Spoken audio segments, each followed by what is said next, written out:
Hey everyone, I hope you're having a very good day. Today I wanted to talk about some favorites that weren't always favorites. Favorites that only became favorites because I use them in my Shop My Stash. Sometimes it takes a while of using a product to really fall in love with it. Some of these have even come close to decluttering, but now I would not. This is a good exercise for myself in this time during a Black Friday when everyone is spending and I am not exempt. I have a very long list of things I would like. I'm not letting myself buy all those things, and just reflecting on some really good products I already have is helpful. And I have a feeling that you actually probably have some of these already. And this isn't necessarily to tell you to go buy these. This is just to, I don't know, have some fun. It's a fun exercise to go through your collection and think, oh yeah, this product has only gotten better the longer I've used it. This is the product that inspired this video. So this is from Tarte. This is the Maracuja Juicy Glow.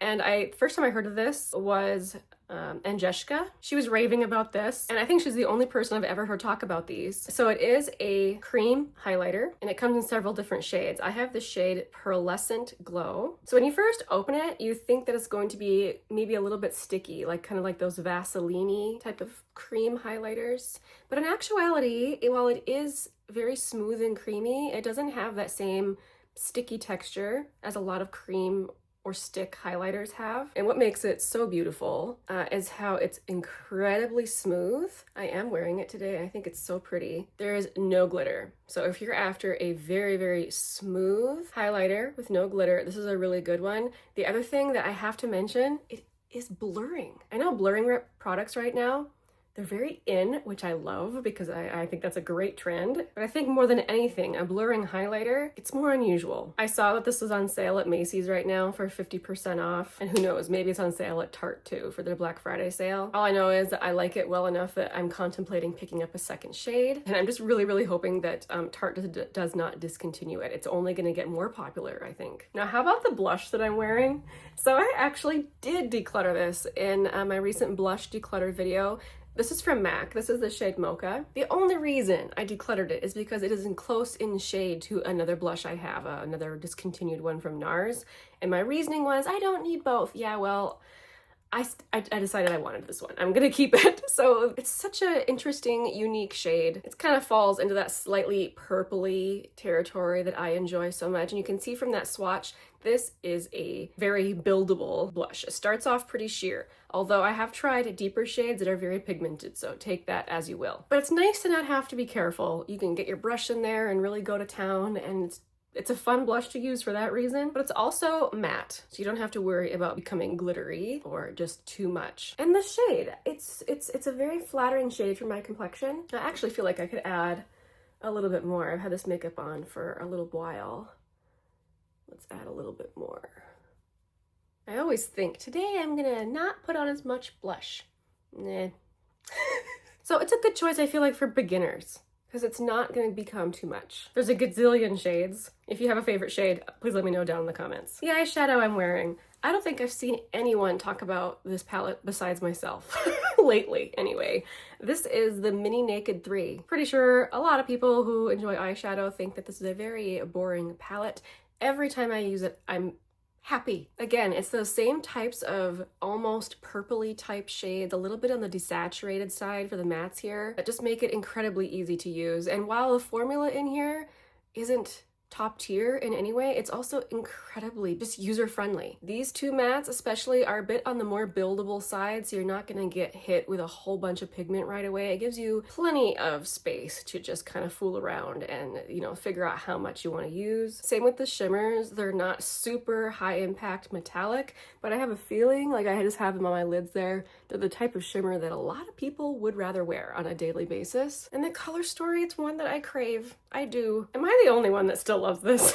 You gotta let me know in the comments. I just mentioned this in another video, but I've been loving it so much, I'm gonna mention it again. This is the e.l.f. lash extender. This is a tubing mascara, and look at that. This is one of those mascaras that I feel like for the first month that it's open, it's kind of useless to me. It doesn't build up very well, but as soon as it dries out, it becomes a completely different kind of mascara. It really, really lengthens, and it even adds a bit of volume. This, by the way, is the brown one. I know it looks black, but it's a dark brown. So even though there are some tubing mascaras I like more. I'm thinking of the Cali Ray one, actually. This is so much more affordable. I see myself buying this over and over again. All right, I'm briefly gonna mention this. I'm not gonna spend too much time on it because I feel like I've talked about this a lot this year. But Hourglass powders. When I first got my first palette, I liked the blushes and like the highlighter and stuff, but I just did not understand the powder, the finishing powders, I should say.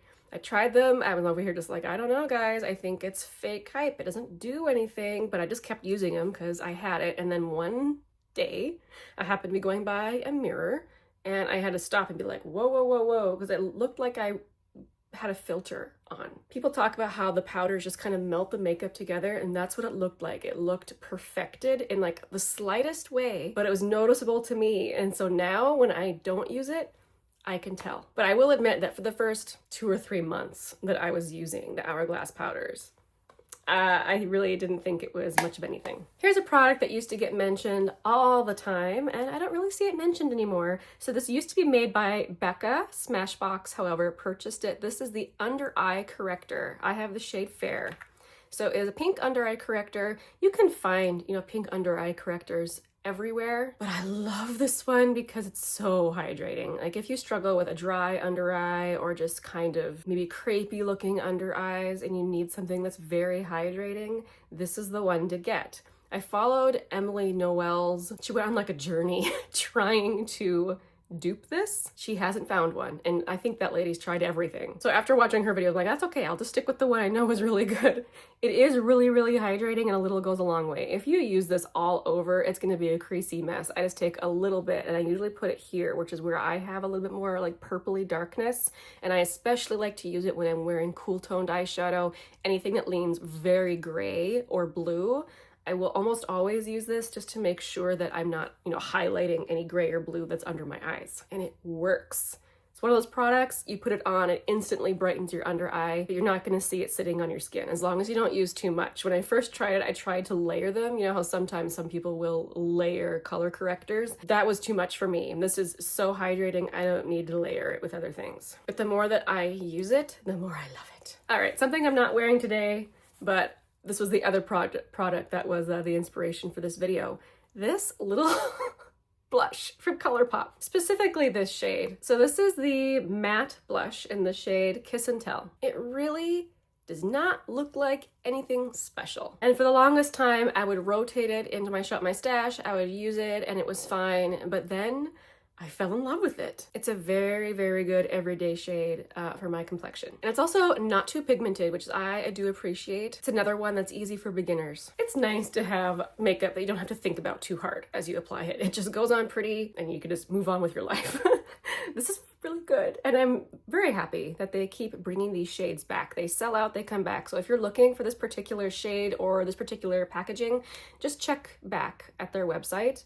I'm sure it will return. Okay, I have a couple more products that are truly classics. They've been out for years. A lot of people love them, but I don't necessarily see people talking about them. They're kind of those products that I think people just know that they're good. But weirdly, it took me a while to truly appreciate them. So the first is this Caviar Eye Stick from Laura Mercier. This is one of those things that it seems like they don't really go on sale. I mean, I'm sure that they do a little, but it's very difficult to find. Or if they do go on sale, they're snapped up immediately and they're out of stock. I just have a little mini. I love this shade. This is the shade Au Naturel, and it's another one of those things where you're like, is that doing anything? So it's a beautiful, soft matte eyeshadow. So, it's perfect. I love to bring this traveling because then you don't have to pack brushes. You can scribble on your eye, gently pat it out, and while it's creamy and easy to blend out, it's very long wearing, at least for me. And I do have oily eyelids. Also that color, I know it's blended out so it's barely there. Oh, there, you can see it a little bit better. It is the perfect everyday where if you just want a little something, you also don't want to look overdone, something like this is perfect. And I only have a little bit left. I just rolled it all the way up. There's just that much left. And so I need to get a full size. I almost bought one the other day, but I'm just making myself wait until I actually do finish this. But the more I use it, the better it is to me. If you have a favorite shade and you're around my complexion, let us know. So the other thing is from Charlotte Tilbury. There's something about this brand that really irritates me. I think it's her marketing. However, I do have a couple favorite products from the brand, and this one, oh, I love it so much. So it's not a shade you hear anybody talk about. This is just the shade Champagne in the Eyes to Mesmerize. If you have never seen these before, it's a very moussey, whipped, creamy eyeshadow. And this shade Champagne, again, it's one of those barely there, but gives a really nice reflect. The reason why it's so nice is because it's so creamy. It's not long wearing like the Laura Mercier is, but I feel like it creases prettily and it's very easy to just kind of tap out and fix. And there's something about wearing just a classic champagne like this with other kind of more minimal makeup. I feel like my face looks so bright and youthful. Another thing of note, I've had this for a long time, and I actually got this from someone else. I'm not even sure how long they had it in their collection before they gave it to me, and this has still not dried out. That's seriously of note because so many cream products do dry out quickly, and I'm really, really happy that this is still in prime condition. So there you have it, some products that I didn't necessarily love at first, but now the more that I use them, I just love them so much more. If you have products like this in your collection, I really am very curious. What are your products that you have grown to love over the years? Even if they're classics, like some of the ones that I mentioned, I would love to know. Thank you for watching all the way to the end of the video. This is where I like to share my tea of the day. Today I'm drinking a black tea from Tea Viber. This is from Yunnan, China. It's a very pretty black tea. I would call the flavor very nice and full-bodied. This has lots and lots of flavor. It's exactly what I'm craving when I'm craving a black tea, but it's also not acidic. Sometimes some black teas can be kind of tangy almost. This is very smooth, but still has kind of that classic black tea flavor. Okay, I hope you have a wonderful day. I'll see you very soon in the next one. Bye.